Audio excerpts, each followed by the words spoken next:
क्रिस्त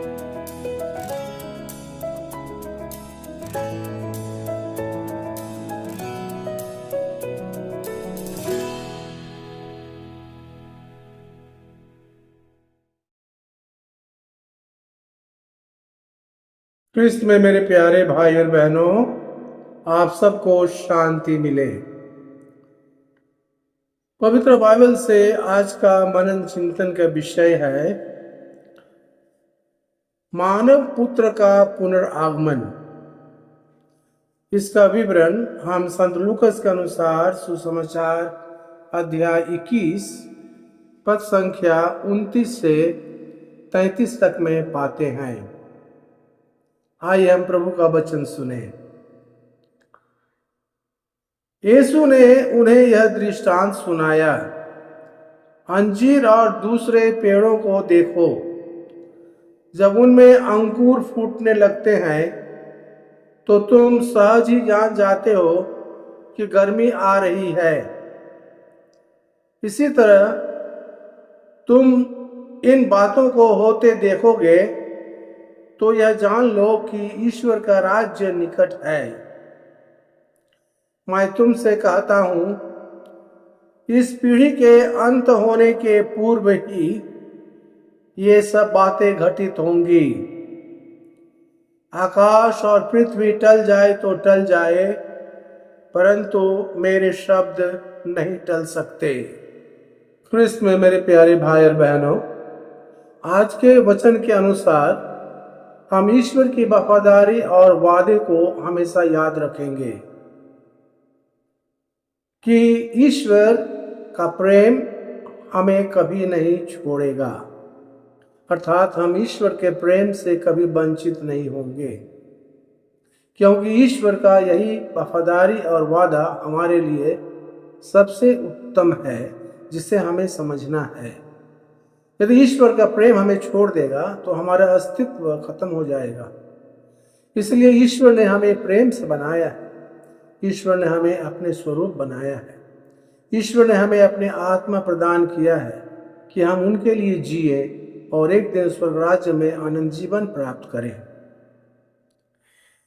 इसीलिए प्यारे भाई और बहनों, हमें आशा बनाए रखनी है और यीशु की लौटने की प्रतीक्षा में हमें भलाई का जीवन जीना है।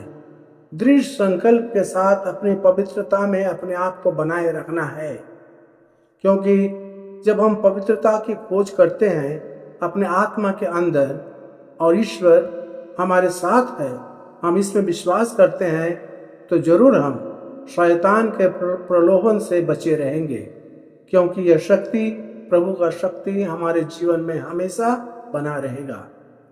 इसलिए यीशु कहते हैं कि जब तुम ये सब देखोगे तो जान लेना कि ईश्वर का राज्य निकट है। और प्यारे भाई बहनों, ईश्वर का राज्य हमारे आत्मा के अंदर हमें स्थापित करना होगा। यह ईश्वर का राज्य क्या है? ईश्वर का राज्य हमारे आत्मा में उनका शासन है, प्रेम का शासन, न्याय का शासन, सेवा का शासन। इसी के द्वारा ईश्वर को हम अपने ऊपर शासन करने देते हैं, क्योंकि हम जानते हैं ईश्वर किसी के साथ पक्षपात नहीं करता। ईश्वर सब समय हमारी भलाई करता है और हमें अपने प्रेम में बनाए रखता है। प्यारे भाई बहनों, इसीलिए ईश्वर के राज्य में क्या है? आशा है, शांति है, आनंद है और सब रकम की संतुष्टि है हमारे मन के अनुसार, क्योंकि हम कभी खाली नहीं जाएंगे, क्योंकि ईश्वर हमारे जीवन में रहता है और हमारे जीवन को शैतान के सब प्रकार के प्रलोभनों से बचाता है, जहाँ पर हमारा मन परिवर्तन होता है और हम ईश्वर के संतान बन जाते हैं अनंत जीवन के राज्य में प्रवेश पाने के लिए। ईश्वर के संतान अनंत जीवन के प्रेम में हम जब बने रहेंगे तो हम कभी भी एक दूसरे को चोट नहीं पहुंचाएंगे, कभी भी हम एक दूसरे की भलाई करने से पीछे नहीं हटेंगे, कभी हम एक दूसरे की बदनामी नहीं करेंगे। हमेशा हम उनके लिए आशीष का कारण बनेंगे।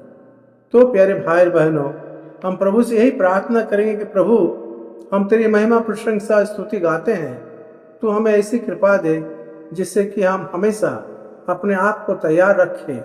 जब तुम आएगा प्रभु, तो हम वही करते रहें भलाई का काम, कभी उससे पीछे न हटे और तेरे साथ स्वर्ग में अनंत जीवन प्राप्त कर सके। आइए प्यारे भाई बहनों, हम प्रभु से प्रार्थना करें और आशीष की कामना करें। हे स्वर्गीय पिता, अपनी आशीष से हमें भर दे। हमें तू बुद्धि, ज्ञान, विवेक प्रदान कर, जिससे कि हम सब समय दूसरों की भलाई करें और तेरी महिमा प्रशंसा करते हुए अपने आप को पूर्ण तैयार करें कि एक दिन स्वर्ग राज्य के भागी बन जाए। हम यह प्रार्थना करते हैं तेरे पुत्र हमारे प्रभु क्रिस्त के द्वारा, आमीन। माथा झुकाकर प्रभु का आशीर्वाद ग्रहण कीजिए। प्रभु आप लोगों के साथ हो और आपके आत्मा के साथ। सर्वशक्तिमान ईश्वर पिता और पुत्र और पवित्र आत्मा का आशीर्वाद आप सब पर उतरे और सदा बनी रहे, आमीन। आप सबको जय यीशु।